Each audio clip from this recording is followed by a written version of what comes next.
அன்பிற்குரியவர்களே,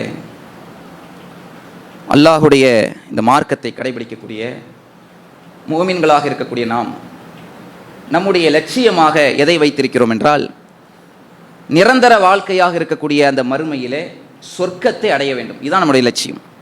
இதில் யாருக்கும் எந்த மாற்று கருத்தும் இருக்க முடியாது. ஏனென்றால் இஸ்லாத்தினுடைய ஆணிவேறு நம்பிக்கை அந்த மறுமை தான். இப்போ மறுமையிலே வெற்றி பெறுவதற்காகத்தான், சொர்க்கத்தை அடைவதற்காக தான் நம்ம தொழுகிறோம். இப்போ இங்கே எல்லாம் நம்ம குழுமி இருக்கிறோம்னா அது நோக்கம் என்ன?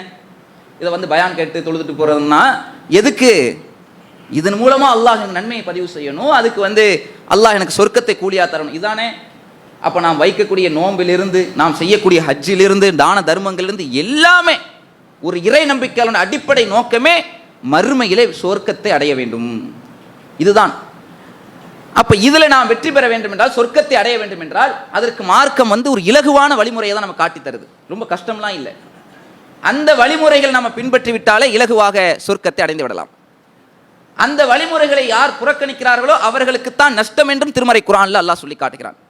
நமக்கெல்லாம் தெரிந்த ஒரு அத்தியாயம், ரொம்ப சின்னஞ்சிறிய ஒரு அத்தியாயமாக இருந்தாலும் கூட, ஒட்டுமொத்த குர்ஆனிலும் அல்லாஹ் எப்படிப்பட்ட உபதேசங்களை இறை நம்பிக்கையாளர்களுக்கு சொல்கிறானோ அதையெல்லாம் ரத்தின சுருக்கமாக சாராக பிழிந்து ஊற்றக்கூடிய ஒரு அத்தியாயம் சூரத்துல் அஸ்ர் என்று பெயரிடப்பட்ட அந்த அத்தியாயம் தான் நாம் அடிப்படையாக தினசரி நம்முடைய உள்ளத்திலே எப்போதும் ஆழமாக பதிய வைக்க வேண்டும். அல்லாஹ் திருமறை குர்ஆன்ல அந்த வசனத்தை, அந்த அத்தியாயத்தை எப்படி ஆரம்பிக்கிறான்? வல் அஸ்ர் இன்னல் இன்சான லஃபீ ஹுஸ்ர்.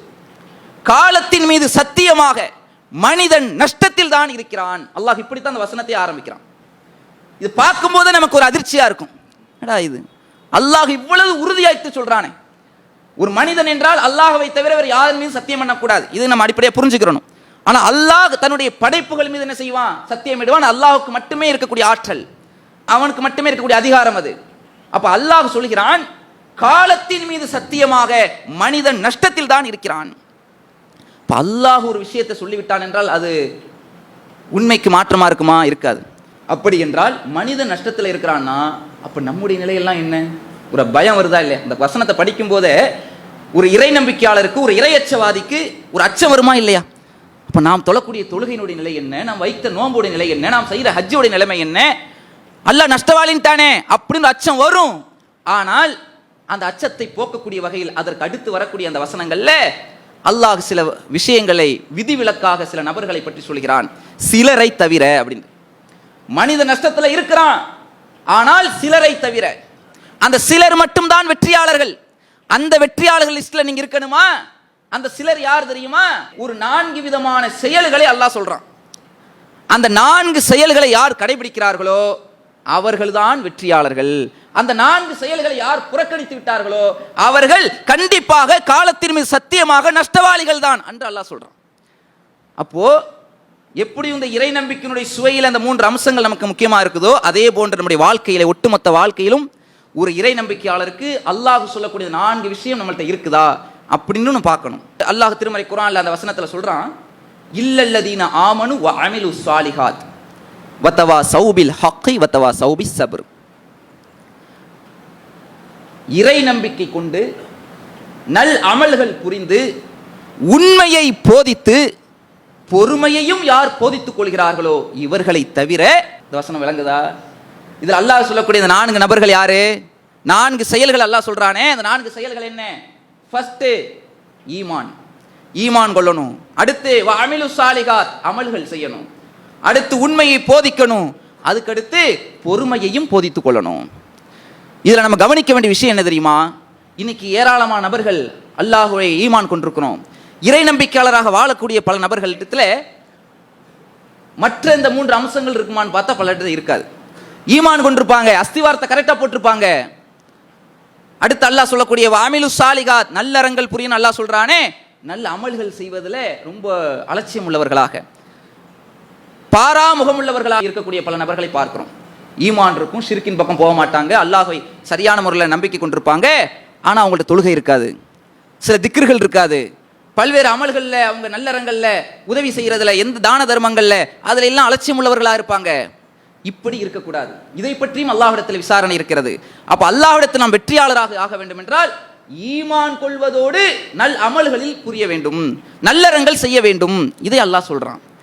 அதை மட்டும் இல்லை, இன்னும் சில நபர்கள் இருக்காங்க. அவங்க எப்படி தெரியுமா? நல்லறங்கள் எல்லாம் ஈடுபடுவாங்க, நல்ல காரியம், 5 வேளை தொழுவாங்க, நோன்பு வைப்பாங்க, தான தர்மம் எல்லாமே செய்வாங்க. அடிப்படையாக இருக்க வேண்டிய அந்த ஈமான், அல்லாஹ்வை எப்படி நம்ப வேண்டுமோ அப்படி நம்ப வேண்டிய இறை நம்பிக்கையில கோட்டை விட்டுருவாங்க. 5 வேளை தொழுவாரு, கையில தாயத்து கட்டியிருப்பார். அல்லாஹ்வுடைய ரசூல் சொல்றாங்க, மன் அல்லக தமீமத்தன் ஃபக்கத் அஷ்ரக். எவர் தாயத்தை தொங்க விடுகிறாரோ அவர் அல்லாஹ்விற்கு ஷிர்க் செய்து விட்டார். ஷிர்க் செய்த ஒரு நிலை என்ன? லா இன் அஷ்ரக்த லயஹபத்தன் அமலுக. நபியே, நீர் இணை கற்பித்தாலும் உமது அமல்கள் எல்லாம் அழிந்து போய்விடும் அல்லாஹ் சொல்றான். அப்போ ஷிர்க் வைத்து விட்டார் என்றால், அல்லாஹ்வுக்கு இணை வைத்த நிலையில் அவர் 5 பேரை தொழுகிறாரு, நோன்பு வைக்கிறாரு, அவர் நோன்பு அல்லாஹ் ஏத்துக்குவானா? அவர் தொழுகை அல்லாஹ் ஏத்துக்குவானா? அமல்கள் செய்யறாங்க பல நபர்கள், ஆனா அடிப்படையா இருக்கக்கூடிய ஈமான் இல்ல. அப்ப இதுல கவனமா இருக்க வேண்டும். சிலர் இருக்கிறாங்க, அவங்க எப்படி இருக்காங்க தெரியுமா? ஈமான் இருக்கும், எந்த வகையிலும் இணை வைப்பினுடைய வாடை கூட என் மீது படிவிட மாட்டேங்கிற அளவுக்கு உறுதியா இருப்பாங்க. தொழுவாங்க, நபி வழிப்படி கரெக்டா அமல்கள் செய்வாங்க. ஆனா தனக்கு கிடைத்த அந்த ஏகத்துவம் தன்னை சுற்றி இருக்கக்கூடிய பல மக்களுக்கு கிடைக்காம இருக்கும். அவங்களுடைய தாய் தந்தைக்கு கூட கிடைக்காம இருக்கும், அவங்க பிள்ளைக்கு கூட கிடைக்காம இருக்கும். அவங்களுக்குலாம் எடுத்து சொல்லணுமா இல்லையா? அவங்க அண்டை விட்டாருக்கு அந்த மார்க்கத்தை சொல்லணுமா இல்லையா? அடுத்தவர்கள் எக்கேடு கெட்டு போனா எனக்கு என்ன, நான் உண்டு, என் வேலை உண்டு, நான் ஷிர்க் வைக்கல, நான் கரெக்டா இருக்கிறேன்ல, தொழுகிறேன்ல, அது போதும்னு சில பேர் இருப்பாங்க. இதுக்கு தான் அல்லாஹ் சொல்றான், இந்த விஷயத்தில் ஏதாவது ஒன்று இருந்து இன்னொன்றை புறக்கணித்தோம் என்றால் அதை பற்றி அல்லாஹ்விடத்தில் விசாரணை இருக்கிறது, வெற்றியாளர் ஆக முடியாது. அதுக்கு தான் அல்லாஹ் அதுக்கு அடுத்து சொல்றான், வதவாஸௌ பில் ஹக், சத்தியத்தை எடுத்து சொல்லுங்கள், உண்மையை போதியுங்கள் என்று அல்லாஹ் சொல்றான். அப்ப இதுல பல நபர்கள் அலட்சியம் உள்ளவர்களாக இன்னைக்கு பார்க்கிறோம். பல இளைஞர்கள் நிலை எப்படி இருக்குது என்றால், இன்னைக்கு எந்த பணியை முதலாவதாக செய்ய வேண்டுமோ எல்லாமே இருக்குது, ஈமான் இருக்குது, உறுதி இருக்குது, தொழுறாங்க. ஆனா எது முக்கியமான நமக்கு முதன்மை பணி? நமக்கு கிடைத்த அந்த பாக்கியத்தை பிறருக்கு எடுத்து சொல்லணும். இதையெல்லாம் பொருட்படுத்தாமல், இதற்கு முன்னுரிமை கொடுக்காமல், அரசியல் அது இதுன்னு போய் விழுந்து இந்த கொள்கைக்கும் அவர்களுக்கு சம்பந்தமே இல்லாத ஒரு நிலையிலே அப்படி ஒரு வாலிப சமுதாயம் போகக்கூடிய நிலைமையும் பார்க்கிறோம். இதுல எல்லாம் நம்ம உரசி பார்க்கணும். இப்படி எல்லாம் நம்ம வாழ்க்கை இருந்தால் வெற்றி பெற முடியுமா? அப்ப அல்லாஹ் நமக்கு சுமத்தி இருக்கக்கூடிய பொறுப்பு என்ன? அல்லாஹ் நம்மிடத்தில் எதை எதிர்பார்க்கிறான்?